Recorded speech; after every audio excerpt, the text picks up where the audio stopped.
Today, the moon continues in Virgo, bringing that mood of the day that is earthy, tangible, results oriented, getting hands on.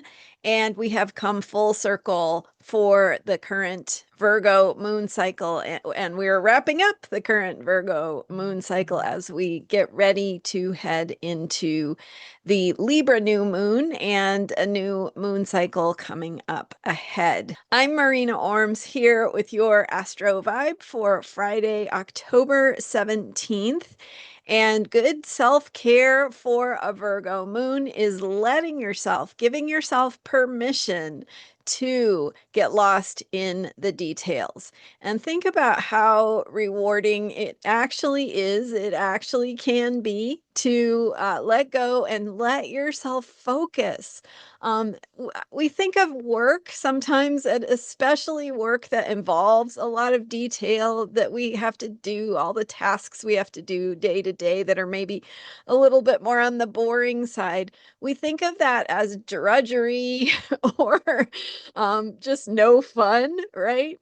But think about moments when you really get lost in your work, when you really have that feeling of attending to the details and getting that feeling of satisfaction from really working through things and getting them the way they need to be, making things right. Whether you are doing a craft, building something, making something, knitting, building like construction, anything you're doing, even a creative project. Well, knitting and construction are creative projects too, but things like painting or working on maybe an editing project, right? Like video or audio editing or copy editing.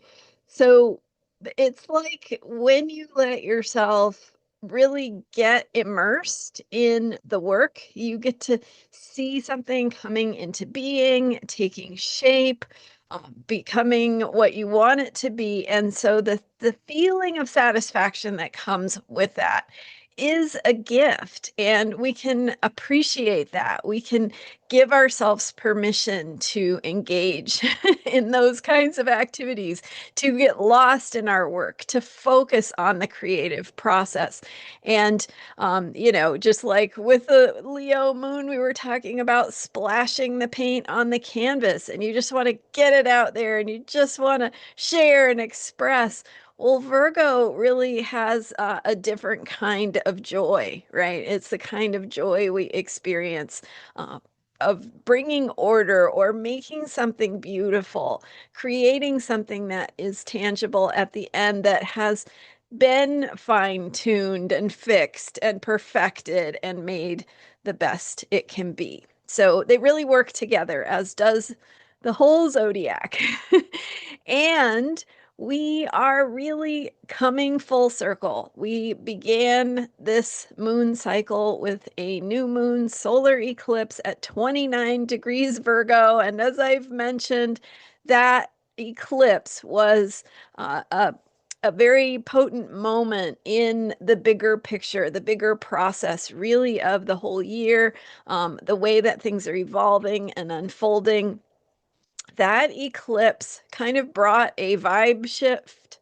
Uh, I don't know if it really shifted the vibe, but it brought an opening for us to see things in new and different ways. And so I had a series of 6 videos for unpacking all the different potent metaphors and planetary alignments that were part of that eclipse. So very, very meaningful. And to get oriented, to remind yourself of the work we have been doing throughout this moon cycle, you may want to go back and watch those if you missed them, or review them if you saw them the first time around, just to get that sense of like, now that we're at the end of this moon cycle, what have we been working on? What are we working toward completing? What are we finishing up here with the ending of the current moon cycle? And when I say ending, I mean the moon is literally waning. It's heading into the next new moon. So if the last new moon began the moon cycle. It culminated with the full moon, and that brought in new awareness around that Aries full moon. And now we are wrapping up, coming to the end of the moon cycle that began with that powerful, powerful Virgo solar eclipse. So, and as we wrap it up, we have this Virgo moon energy where it's like, okay, look back at the Virgo work you've been doing. And just as a reminder, Virgo is about being hands-on. It's about seeing where something needs to be improved, fixed, repaired, how to get it right.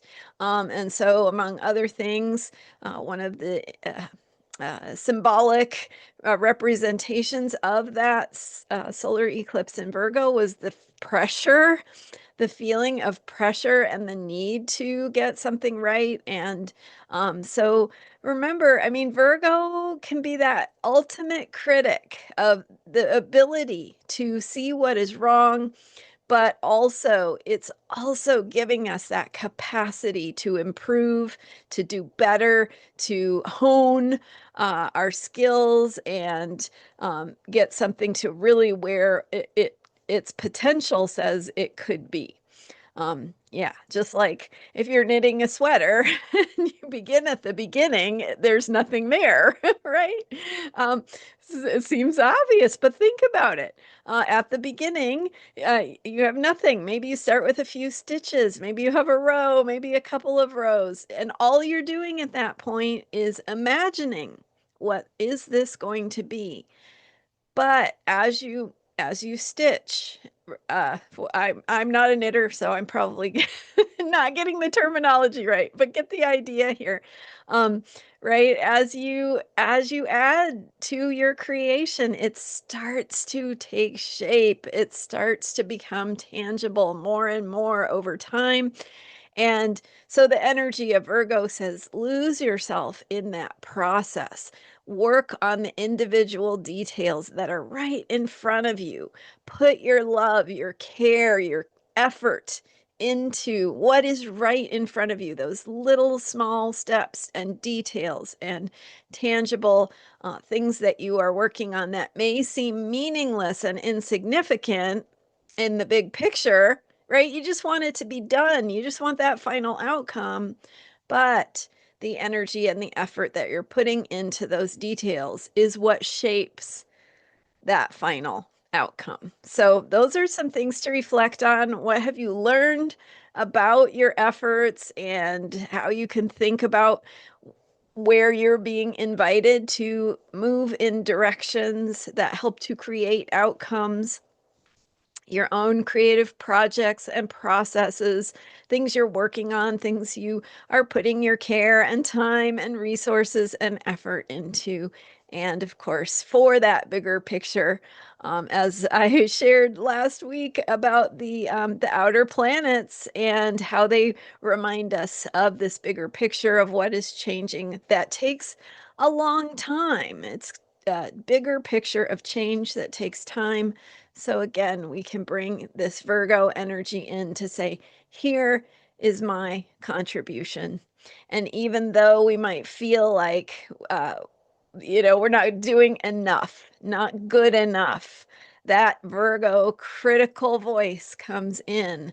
But just remind yourself, pull yourself back to the present moment and say, I'm doing what I can right now. And that is where the difference is made. So, okay, so just to follow that thought, if you're knitting a sweater, and you're in the middle and you go, oh, it's not good enough. I'll never be good enough. I will never finish this. It will never be what it needs to be. And you give up, what happens? You don't get the result. It doesn't come into being. You gave up. So don't give up. Keep going. Maybe there's an imperfection. Maybe there's a flaw in the sweater you're making, but go back, fix it if you can. But if not, just keep going, right? It is what it is. You're still going to create something. It's still going to be meaningful.